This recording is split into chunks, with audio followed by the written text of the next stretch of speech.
नमस्कार, मैं रचना सरन सदीनामा में समीक्षाकार लेकर हाजिर हूँ आज दिनांक 5 जनवरी 2021 का संपादकीय। पत्रकारिता के दायित्वों को निभाते हुए सदीनामा सरकार की नीतियों एवं कार्यप्रणाली की निष्पक्ष समीक्षा करता है एवं अपने सुझाव भी प्रस्तुत करता है, जिसकी बानगी है आज का संपादकीय, जिसे लिखा है सदीनामा के संपादक जितेंद्र जितांशु जी ने, जिसका शीर्षक है बंगाल की कहानी मुद्दों की जुबानी। पिछले दशक के दौरान पश्चिम बंगाल ने पंचायत संस्थानों के कृषि प्रदर्शन और कार्यान्वयन के संबंध में देश के बाकी हिस्सों का नेतृत्व किया है, लेकिन यह घटनाक्रम शुरू हो गया है। उसी समय राज्य अन्य क्षेत्रों में पीछे हो गया है। उद्योग, उच्च शिक्षा और सार्वजनिक वित्त की स्थिति विशेष रूप से एक हद तक जो गंभीर रूप से चिंताजनक है। यह पेपर इन विभिन्न क्षेत्रों के प्रदर्शन की समीक्षा करता है, संभावित व्याख्यात्मक कारकों पर चर्चा करता है और नीतिगत सुधारों के लिए कई सुझाव देता है। औद्योगिक पुनरुद्धार के संबंध में यह परिवहन और संचार में सार्वजनिक निवेश, उच्च शिक्षा को बेहतर बनाने के उपायों, उद्योग, विश्वविद्यालय के सहयोग को बढ़ावा देने और छोटे पैमाने के उद्योगों को विशिष्ट बाजार खामियों जैसे ऋण, प्रौद्योगिकी और वितरण चैनलों तक पहुंच को दूर करने में मदद करता है। सार्वजनिक वित्त में कर राजस्व बढ़ाने पर जोर देता है, विशेषकर सेवा क्षेत्र के संबंध में। सार्वजनिक क्षेत्र के उपक्रमों के नुकसान को सीमित करने और भूमि करों और उपयोगकर्ता शुल्क के दायरे को व्यापक बनाने पर।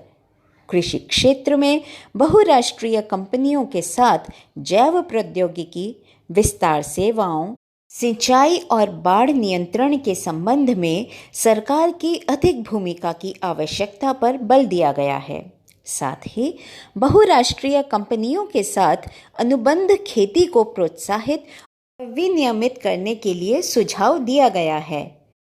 अंत में लेख समाज सेवा वितरण और कृषि व्यवसाय विकास और राज्य सरकार के कर्मचारियों की जवाबदेही को बढ़ाने के लिए प्रशासनिक सुधार के संबंध में पंचायतों के अधिक सशक्तिकरण का आग्रह करता है।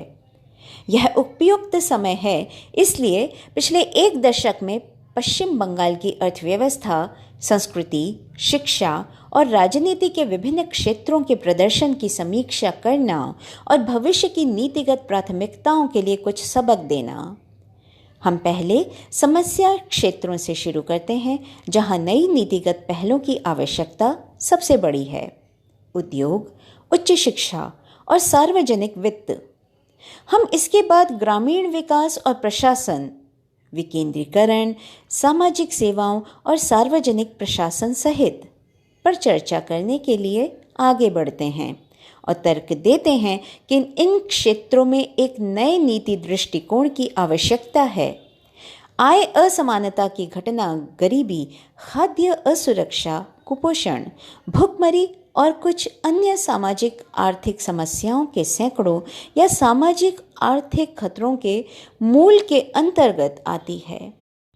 आय असमानता का वितरण स्थानिक या अस्थायी रूप से प्रति व्यक्ति आय द्वारा ही नहीं, बल्कि कार्यबल के वितरण के संयोजन के माध्यम से कार्यशील आबादी के भीतर मिश्रित आय स्तर के साथ व्यक्त किया जा सकता है।